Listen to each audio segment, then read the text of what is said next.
దినవృత్తాంతములు మొదటి గ్రంథం 12వ అధ్యాయం 18వ వచనం. ఫస్ట్ క్రానికల్స్ చాప్టర్ 12 వర్సెస్ 18, 18వ వచనం. అప్పుడు 30 మందికి అధిపతి అయిన అమాషై ఆత్మవశుడై, దావీదు, మేము నీ వారము, యెషయి కుమారుడా, మేము నీ పక్షమున ఉన్నాము, నీకు సమాధానము కలుగునుగాక, సమాధానము కలుగునుగాక, నీ సహకారులకును సమాధానం కలుగునుగాక, నీ దేవుడే నీకు సహాయము చేయునని పలుకగా, దావీదు వారిని చేర్చుకొని వారిని తన దండునకు అధిపతులుగా చేసెను. అందరం చెబుదాం, నీ దేవుడే. గట్టిగా, నీ దేవుడే నీ దేవుడే నీకు సహాయము. నీకు సహాయము. నీ దేవుడే నీ దేవుడే నీకు సహాయము. నీకు సహాయము. ఇప్పుడు రివర్స్లో చెప్దాం, నా దేవుడే నాకు సహాయం. నాకు సహాయం. నా దేవుడే నా దేవుడే నాకు సహాయం. నాకు సహాయం. దేవుని బిడ్డలారా, 2023 డిసెంబర్ 31 నుంచి ఇదే మాట ద్వారా ప్రభు మనతో మాట్లాడుతూ వస్తున్నారు. దేవుడు ఏ రకంగా సహాయం చేస్తాడు, ఏ రకంగా మన జీవితాల్లో ఆయన సహాయం చేసేటువంటి దేవుడు, దేవుని యొక్క వాక్యంలో నుంచి మనం వరుసగా ధ్యానం చేస్తూ ఉన్నాం. దావీదు తన జీవితంలో సిక్లగు అనేటువంటి ప్రాంతంలోనికి వచ్చినప్పుడు అతడు సౌలు విషయంలో భయం కలిగి జీవిస్తూ ఉన్నాడు. అప్పుడు దేవుడు దావీదుతో పలికినటువంటి మాట ఏంటంటే, నీ దేవుడే నీకు సహాయము చేయును, నీ దేవుడే నీకు సహాయము చేయును. దేవుని బిడలారా, ఏ రకంగా దేవుడు సహాయం చేస్తాడు అంటే 12వ అధ్యాయం మొదటి వచనాన్ని చదువుకుందాం. 12వ అధ్యాయం మొదటి వచనం. దావీదు కీషు కుమారుడైన సౌలునకు భయపడి ఇంకను దాగి ఉండగా, సౌలు బంధువులకు బెన్యామీనులలో పరాక్రమశాలులు కొందరు దావీదునకు యుద్ధ సహాయము చేయుటకై అతని యొద్దకు సిగ్లకును వచ్చిరి.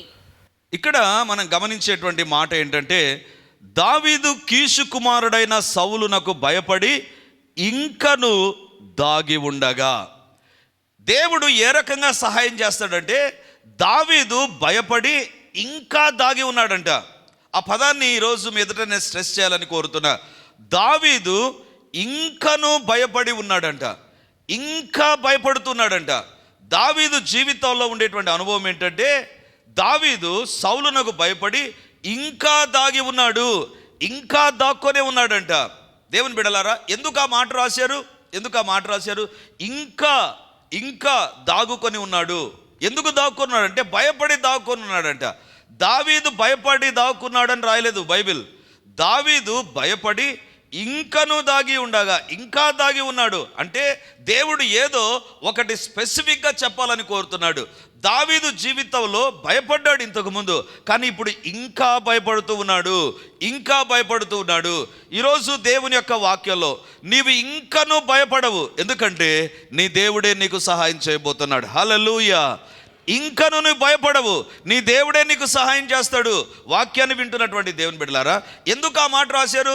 దావీదు భయపడి ఇంకను దాక్కొని ఉన్నాడని ఎందుకు రాశారు అంటే, ఇప్పుడు ఒక్కసారి ముందు అధ్యాయంలోనికి వెళ్దాం. దినవృత్తాంతములు మొదటి గ్రంథం 11వ అధ్యాయం 3వ వచనాన్ని మనం చదువుకుందాం. దినవృత్తాంతములు 11:3. ఇశ్రాయేలీయుల పెద్దలందరూ హెబ్రోనులోనున్న రాజునొద్దకు రాగా, దావీదు హెబ్రోనులో యెహోవా సన్నిధిని వారితో నిబంధన చేసెను. అప్పుడు వారు సమూయేలు ద్వారా యెహోవా సెలవిచ్చిన ప్రకారము దావీదును ఇశ్రాయేలీయుల మీద రాజుగా అభిషేకము చేసిరి. దావీదు ఎక్కడికి వచ్చాడంట? బైబిలే చెప్తుంది, హెబ్రోనులోకి వచ్చాడంట. హెబ్రోను అంటే దావీదు యొక్క పురము కింది భాగంలో మనకు కనబడుతుంది. హెబ్రోనుకు వస్తే దావీదును రాజుగా చేశారంటండి ప్రజలు. 11వ అధ్యాయంలో రాజుగా దావీదు చేయబడ్డాడట. జాగ్రత్తగా వినండి. మొదటి ఇన్సిడెంట్ ఏంటంటే, దావీదు 11వ అధ్యాయంలోనే తిరిగి రాజుగా చేయబడ్డాడు. ఎందుకు తిరిగి అంటున్నానంటే, సమూయేలు దావీదు పైన తైలపు కొమ్మును ఆ నూనెను కుమ్మరించిన తర్వాత, దావీదు నువ్వు ఇశ్రాయేలుకు కాబోయే రాజు అన్నాడు. ఇప్పుడు 11వ అధ్యాయంలో ప్రజలు ఇతని రాజుగా చేసేసారండి. హెబ్రోనులోకి వచ్చిన తర్వాత రాజుగా దావీదు చేయబడ్డాడు. రాజుగా దావీదు చేయబడిన 12వ అధ్యాయం మొదటి వచనం చెప్తుంది, భయపడి ఇంకనూ దాగి ఉన్నాడు.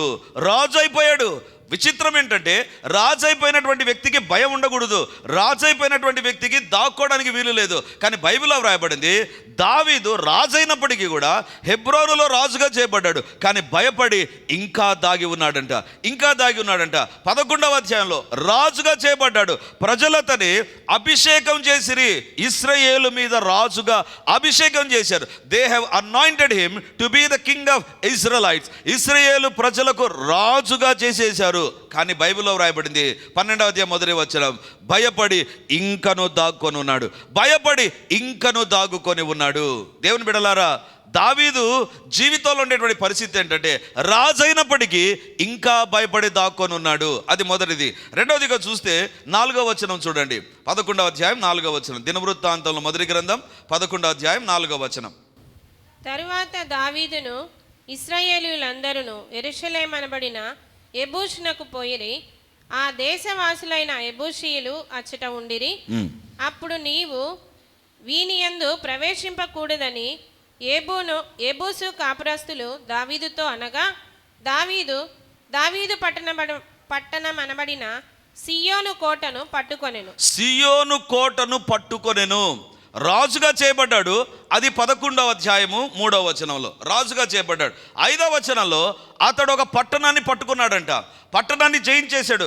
యెబూసీలు అనేటువంటి వారు దావీదును అడ్డగించారు. నువ్వేంటి దావీదు అని అడ్డగిస్తే, అరే నన్ను అడ్డగిస్తారా అని వాళ్ళను జయించడం ప్రారంభించాడు, జయించేశాడు. బైబిల్ చెప్తుంది 11:5లో సియోను కోటను పట్టుకొనెను. అది కోటగా ఉండేటువంటిది, కానీ దావీదు ఎదుట అది స్వాధీనం చేయబడింది. అంటే దావీదు రాజుగా చేయబడ్డాడు, కానీ ఇంకను భయపడ్డాడు.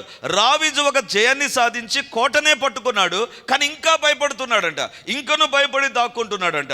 దేవుని బిడ్డలారా, ఇంకా విచిత్రమైన మాట ఏంటంటే 9వ వచనం చూడండి, 9వ వచనం, 11వ అధ్యాయం 9వ వచనం.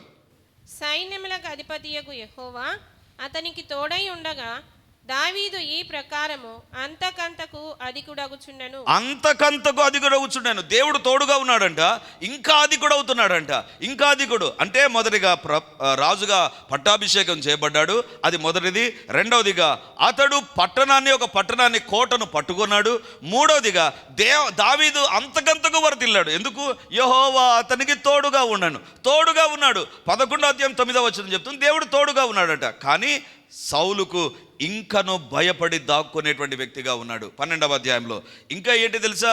11వ అధ్యాయం 26వ వచనం చూడండి, 11వ అధ్యాయం 26వ వచనం. మరియు సైన్యములకు చేరిన వేరు పరాక్రమశాలు ఎవరనగా, చాలమ్మా, ఇంకా వరుసగా పేర్లు ఉంటాయి. మీరు పేర్లు చదవలేరు కాబట్టి నేనే చదివేశాను. ఇంట్లో చదివి ఎంతమందిని లెక్క కట్టానండి. 76 మంది శూరులు దావీదు పక్షాన వచ్చేసారండి. అంటే సౌలు దగ్గర ఉండేటువంటి సైన్యం ఖాళీ అయిపోయి దావీదు దగ్గరికి చేరిపోతున్నారు. ఒకటి, రాజుగా చేయబడ్డాడు. 2, ఒక పట్టణాన్ని పట్టుకున్నాడు. 3వదిగా దేవుడు అతనికి తోడుగా ఉన్నాడు. 4వదిగా పరాక్రమశాలు అందరూ 79 మంది దావీదు దగ్గరికి చేరిపోయారు. అయినా 12:1 చెప్తుంది, దావీదు సౌలునకు భయపడి ఇంకా దాగి ఉండగా. దేవుని బిడ్డలారా, ఈరోజు దేవుడు మనతో మాట్లాడేటువంటిది ఏంటంటే, మన జీవితంలో 2023లో దేవుడు సహాయం చేసి ఉండవచ్చు. ఆయా పరిస్థితుల్లో దేవుడు తన కార్యాలు చేసి ఉండవచ్చు. మన ప్రార్థనలకు జవాబులు ఇచ్చి ఉండవచ్చు. మన జీవితాల్లో మేలు చేసి ఉండవచ్చు. మనల్ని కాపాడి ఉండవచ్చు. మన యొక్క ప్రయాణాల్లో తోడుగా ఉండవచ్చు. మన జీవితాల్లో ఎన్నో కార్యాలు చేసి ఉండవచ్చు. కానీ ఈ దినాన ఇంకా దేని విషయంలోనైనా భయపడుతున్నావా? ఇంకా దేని విషయంలోనైనా దిగులు పడుతున్నావా? ఈరోజు దేవుడు నీతోనే మాట్లాడుతూ ఇంకా భయపడి ఉండగా దేవుని యొక్క సందేశం ఏంటి తెలుసా? నీ దేవుడే నీకు సహాయము చేయును. హల్లెలూయా. ఇంకా భయపడుచుండగా అంటే ఇన్ని మేలు జరిగాయి, ఇంతగా దేవుడు కార్యాలు చేశాడు, ఇంతగా దావీదు పక్షాన దేవుడు తన యొక్క మేళ్ళని జరిగించాడు. అయినా in spite of all this blessing still David is Fearing about king సాల్. ఇంతగా దేవుడు సహాయం చేస్తున్నా భయపడుతూ ఉంటున్నాడు. ఇది నాన్న మానవ జీవితాల్లో ఉండేటువంటి ఒక భయంకరమైనటువంటి పరిస్థితి ఏంటి తెలుసా? భయం. ఏదో ఒక భయం మనల్ని పట్టుకో ఉంటుందండి. దేని విషయంలో ఒక విషయంలో మనం భయపడుతూ ఉంటాం. దేని విషయంలో ఒక విషయంలో మన జీవితాల్లో మనం భయాన్ని కలిగి ఉంటాం. దేవుని బిడ్డలారా, ఎక్కువగా భయపడుతున్నటువంటి వారికి ఒక లక్షణం వచ్చేస్తుందండి. ఏంటి తెలుసా? భయాన్ని ముఖంలోని తీసుకురాలేరు. అలవాటు అయిపోతుంది. వాళ్ళు లోపల భయపడుతుంటారు, కానీ ముఖంలో ఏమాత్రం భయమును చూపించకుండా ఉంటారు. భయాన్ని మేనేజ్ చేసేటువంటి వారుగా ఉంటారు. దావీదు జీవితాల్లో ఇంకనూ భయపడుతున్నాడంట. అంటే సైన్యాన్ని చూసినప్పుడు భయపడకుండా జయించాడు, లేకపోతే శత్రువులు చూసినప్పుడు భయపడకుండా జయించాడు. భయానికి అతీతంగా దావీదు కనబడుతున్నాడు అనిపించింది. కానీ 12వ అధ్యాయం మొదటి వచనంలో వ్రాయబడింది, భయపడి ఇంకా దాక్కోనున్నాడు. నీ జీవితాల్లో ఇంకా దేని విషయంలో భయపడుతూ ఉంటే, ఇంకా దేని విషయంలోనైనా నీ జీవితాల్లో లోపల భయం కలిగి బయట నవ్వు కలిగి ఉంటే, ఈరోజు దేవుడు నీతోనే మాట్లాడుతున్నాడు. లోపల భయం ఉంది, అమ్మో ఏమవుతుందో, అమ్మో ఏం జరుగుతుందో, అమ్మో ఏం కలుగుతుందో, ఏం జరగబోతుందో, ఇంకేమంటారో, ఇంకేం రాబోతుందో అనేటువంటి భయం నీ జీవితాల్లో ఉండి బయట అదేం కనబడకుండా మేనేజ్ చేస్తున్నావేమో. బయట అదేం కనబడకుండా నీ జీవితంలో you are able to convince people or convict people that you are all right, నువ్వు బాగానే ఉన్నావు అనేటువంటి షోపుటప్ ఏమన్నా ఇస్తూ ఉంటే, ఈరోజు దేవుడు మనతోనే మాట్లాడుతుంటున్నాడు. ఏంటి ఆ మాట తెలుసా? నీ దేవుడే నీకు సహాయము, నువ్వు ఇంకా భయపడుతుండడాన్ని దేవుడు చూచాడు. నీ దేవుడే నీకు సహాయం చేస్తాడు. మనిషి ఏ విషయాల్లో భయపడతాడు, లేదా మన జీవితాల్లో ఏ విషయాల్లో భయం వస్తుంది, ఎందుకు భయం వస్తుందో ఈరోజు దేవుని యొక్క వాక్యం నుంచి చూద్దాం. ఈరోజు నీ భయం నుంచి దేవుడు నిన్ను విడిపించాలని కోరుతున్నాడు. అందుకే ఈ సందేశాన్ని నీకోసం ప్రభు సిద్ధపరిచాడు. సమూయేలు మొదటి గ్రంథం 15వ అధ్యాయం 24వ వచనాన్ని మనం చదువుకుందాం. సమూయేలు మొదటి గ్రంథం 15వ అధ్యాయం 24, 25, 26 వచనాలు చదువుకుందాం. సౌలు జనులకు జడిసి వారి మాట వినినందున నేను యెహోవా ఆజ్ఞను నీ మాటలను మీరి పాపము తెచ్చుకొంటిని. కాబట్టి నీవు నా పాపమును పరిహరించి నేను యెహోవాకు మ్రొక్కునట్లు నాతో కూడా తిరిగి రమ్మని సమూయేలును వేడుకొనెను. అందుకు సమూయేలు, నీతో కూడా నేను తిరిగి రాను, నీవు యెహోవా ఆజ్ఞను విసర్జింతివి గనుక ఇశ్రాయేలీయుల మీద రాజుగా ఉండకుండా యెహోవా నిన్ను విసర్జించనని చెప్పి వెళ్ళిపోవలెనని తిరుగగా సౌలు అతని దుప్పటి చెంగు పట్టుకొనినందున అది చినిగెను. రాయబడి సౌలు జనులకు జడిసాడంట, భయపడ్డాడంట. సౌలు రాజుగా ఉన్నాడు, సౌలు పరిపాలిస్తూ ఉన్నాడు, సౌలు జనులకు భయపడ్డాడంట. రాజు ఏంటి భయపడడం ఏంటి? రాజు ఇంకొక రాజుని గురించి భయపడితే ఓకే అనుకోవచ్చు. రాజు తన దగ్గర ఉండేటువంటి వెన్నుపోటుదారుల గురించి భయపడ్డాడు అంటే ఒక రీజన్ ఉందండి. సౌలు ఎదుటి సైన్యాలను గురించి భయపడుతూ ఉంటే అది వ్యాలిడ్ రీజనే అండి. కానీ విచిత్రం ఏంటంటే సౌలు జనులకు జడిసి భయపడ్డాడంట. భయపడ్డాడు. దేవుని బిడ్డలారా, భయపడి పాపం చేశాడంట. అందుకే బైబిల్లో వ్రాయబడింది కదా, సౌలు జనులకు జడిసి వారి మాట వినినందున నేను యెహోవా ఆజ్ఞను మాటలను మీరి పాపము తెచ్చుకొంటిని. భయపడి ఏం చేస్తున్నాడంట? తప్పు చేస్తున్నాడంట. భయం ఒక వ్యక్తి జీవితంలో ఏం చేస్తుంది తెలుసా? తప్పు చేయనట్లుగా చేస్తుంది. సౌలు రాజుగా ఉన్నాడు, సౌలు పరిపాలిస్తున్నాడు, సౌలు దగ్గర అధికారం ఉంది, సౌలు దగ్గర ఒక మాటకు సైన్యాలు పరిగెత్తారు. కానీ సౌలు జనులకు జడిసి జనులకు భయపడ్డాడంట. దేవుని బిడ్డలారా, ఈ దినాన దేవుని బిడ్డల యొక్క ప్రథమ సమస్య ఏంటి తెలుసా? మొట్టమొదటి సమస్య ఏంటి తెలుసా? ప్రజలకు భయపడి తప్పు చేస్తారండి. వాళ్ళు ఏమనుకుంటారో అని ఒక పాపం చేస్తారు. వాళ్ళు ఏమనుకుంటారో అని వాళ్ళతో కలిసి తిరుగుతారు. వాళ్ళు ఏమనుకుంటారో అని వాళ్ళు చెప్పినట్టుగా చేస్తారు. వాళ్ళు ఏమనుకుంటారో అని మన జీవితంలో తెలిసి తప్పులు చేయడం ప్రారంభిస్తాం. దేవుని బిడ్డలారా, నీ భయం ఏంటి తెలుసా? చేయకపోతే వాళ్ళు ఏమనుకుంటారో. సౌలు అనుకున్నాడు, అరే నేను రాజుగా ఉన్నాను, జనులు చెప్పిన మాట చేయకుండా ఉంటే వీళ్ళు ఏమని ఫీల్ అవుతారో అని దేవుని మాటకు వ్యతిరేకంగా జీవించాడంట.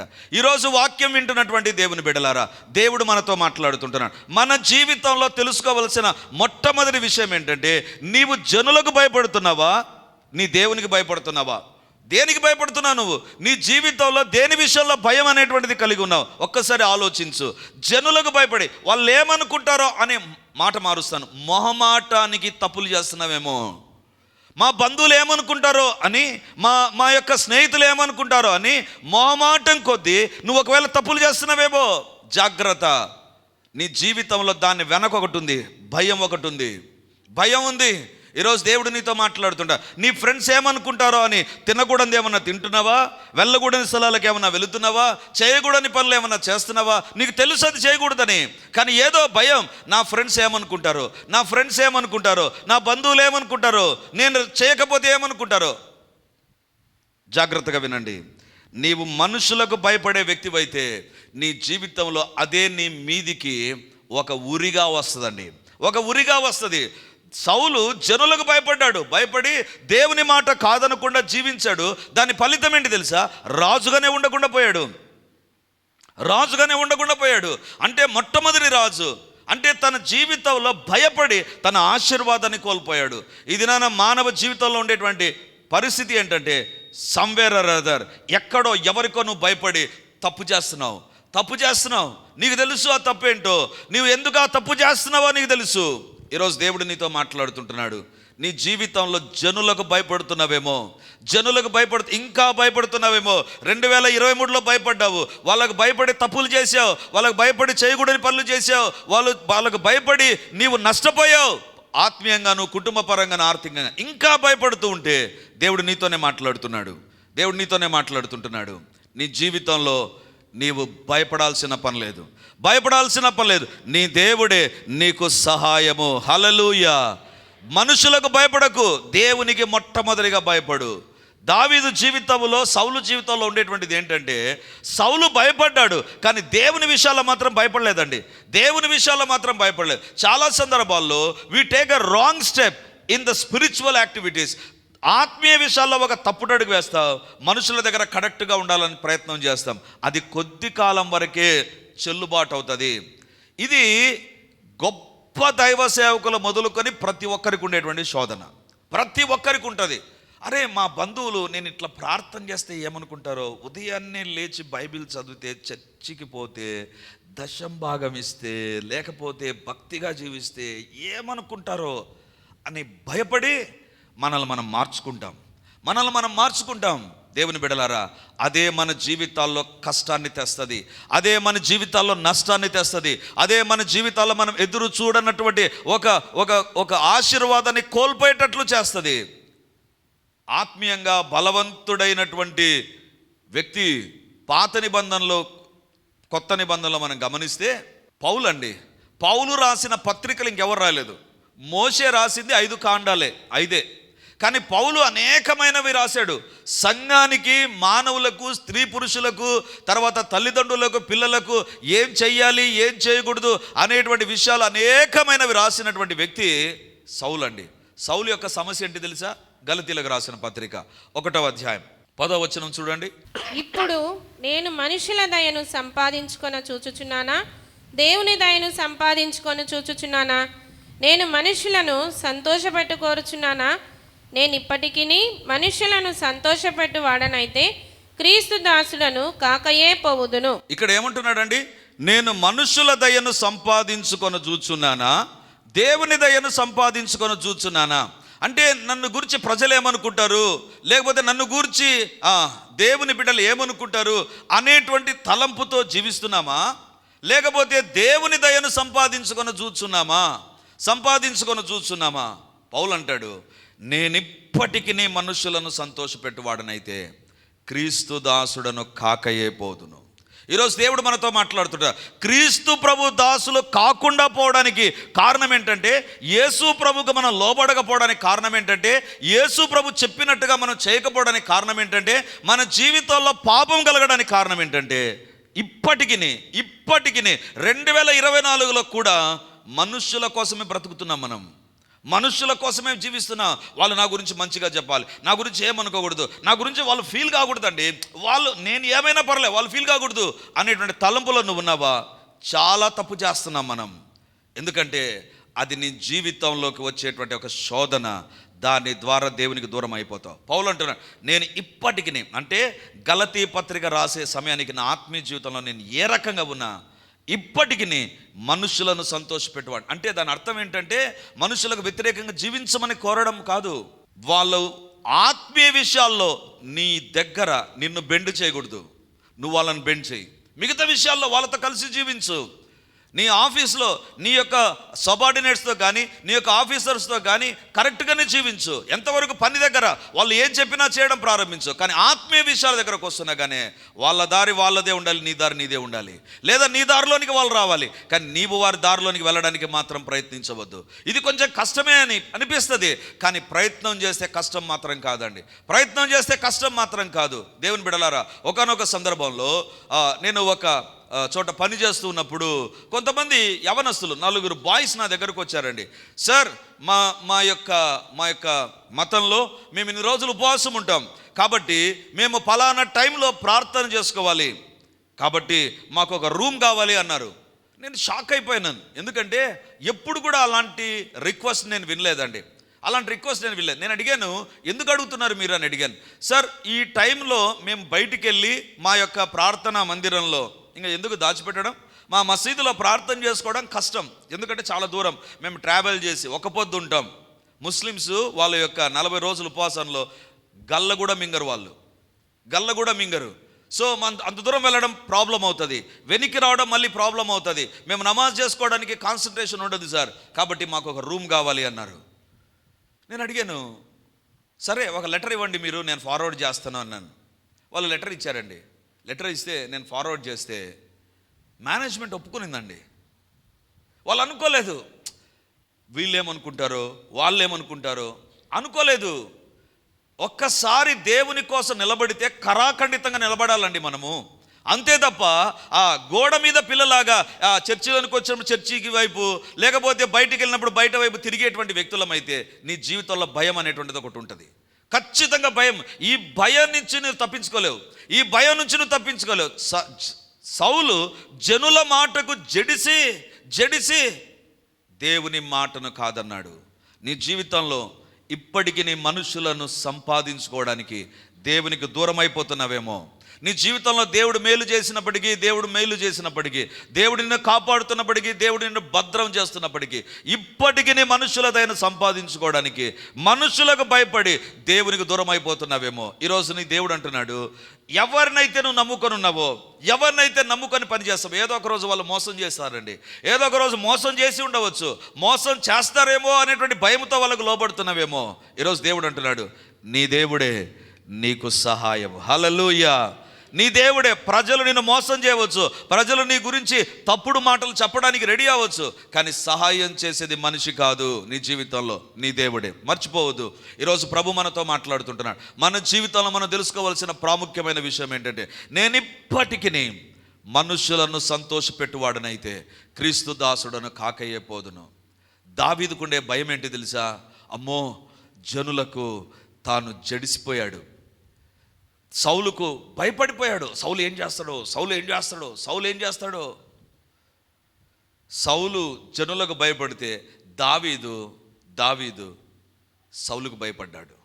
అప్పుడు దేవుడు అంటున్నాడు, అమాషయ అనే వ్యక్తి ద్వారా నీ దేవుడే నీకు సహాయం.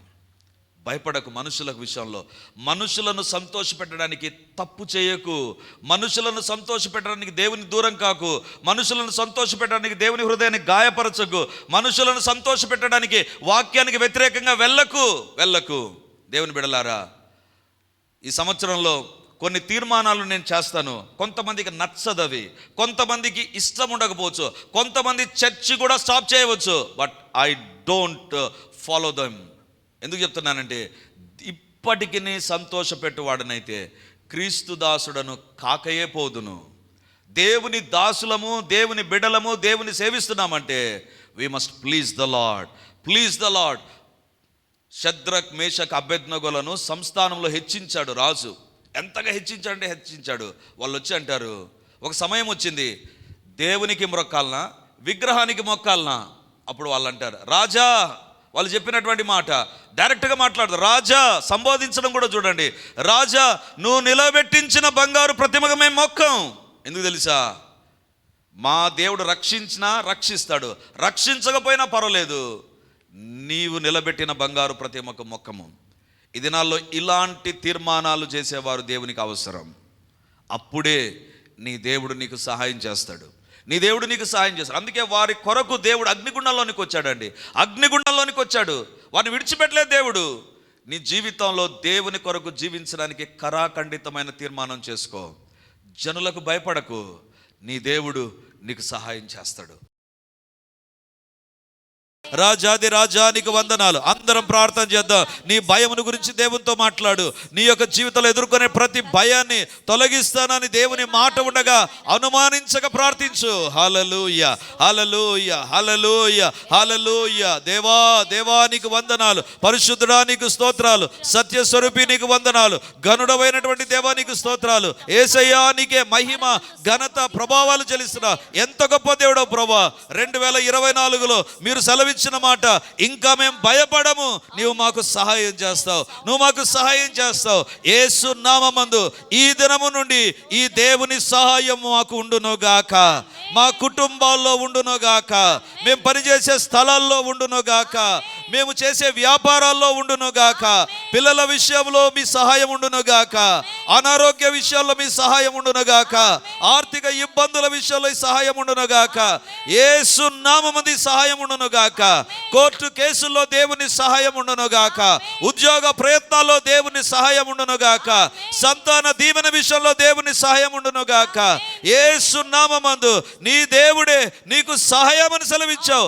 ఆ మాట యేసు నామమందు నెరవేర్చబడునుగాక, నెరవేర్చబడునుగాక, నెరవేర్చబడునుగాక. యేసు నామమందు నెరవేరునుగాక, నెరవేరునుగాక, నెరవేరునుగాక. దేవా మా భయాల మధ్య నిన్ను ఆశ్రయించడం మాకు నేర్పించండి నాయన. మేము ఆశ్రయించినప్పుడల్లా మా దేవుని సహాయాన్ని మేము చూడబోతున్నాం నాయన. మా దేవుడు మాకు సహాయం చేయబోతున్నాడు. ఇది లోకం తెలుసుకోబోతుంది ప్రభా, మేము రుచి చూడబోతున్నాం నాయన. దావీదుకు సెలవిచ్చిన మాట, ఆకాశం భూమైన గతించిపోతుంది కానీ నీ వాక్యంలోని పొల్లైన సున్నైనా తప్పిపోదు. కాబట్టి యేసు నామమున ఆ వాక్యము నెరవేర్చబడునుగాక. నమ్మి ప్రార్థించే ప్రతి ఒక్కరి జీవితాల్లో సంచలనాత్మకమైన కార్యములు జరుగునుగాక, గొప్ప కార్యములు జరుగునుగాక, మహిమ కలిగిన కార్యములు జరుగునుగాక.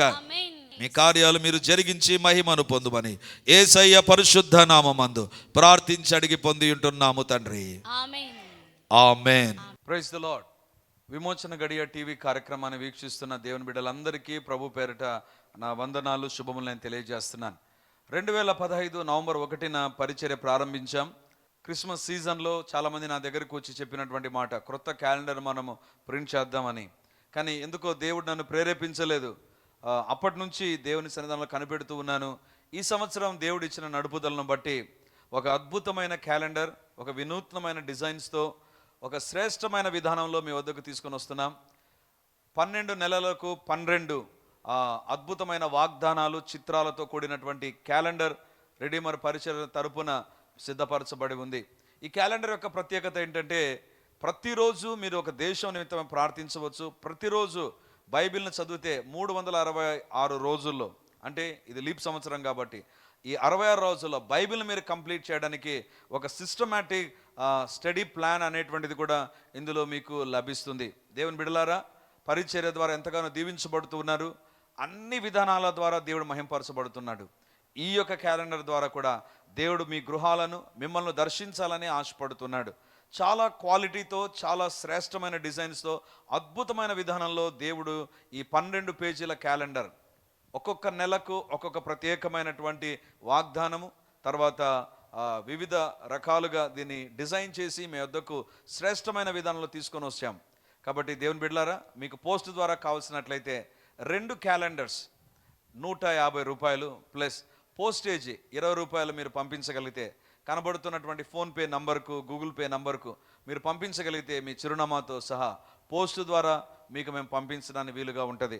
శ్రేష్టమైన ఈ క్యాలెండర్స్, కనబడుతున్నటువంటి ఈ క్యాలెండర్స్ మీరు పొంది మీరు అనేక మందికి దీవెనకరంగా ఉండినట్లుగా ఇతరులకు గిఫ్ట్ ఇవ్వడానికి కూడా ఈ క్యాలెండర్ని మీరు వాడాలని ప్రభువు నా ముందు కోరుతూ ఉన్నాను.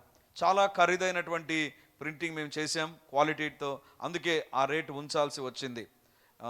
ఎవరి డిజైన్స్ మేము కాపీ కొట్టలేదు, ఎవరి వాక్యాలను మేము కాపీ కొట్టలేదు. ప్రత్యేకంగా ఈ క్యాలెండర్ కోసం కొన్ని నెలల ప్రయాస తర్వాత మీ వద్దకు తీసుకొని వస్తున్నాం. దీవించబడండి. అనేకులకు ఈ క్యాలెండర్ ద్వారా ప్రభువును మీరు పరిచయం చేయాలని కోరుతూ ఉన్నా. దేవుడు మిమ్మును, మీ కుటుంబాన్ని దీవించునుగాక.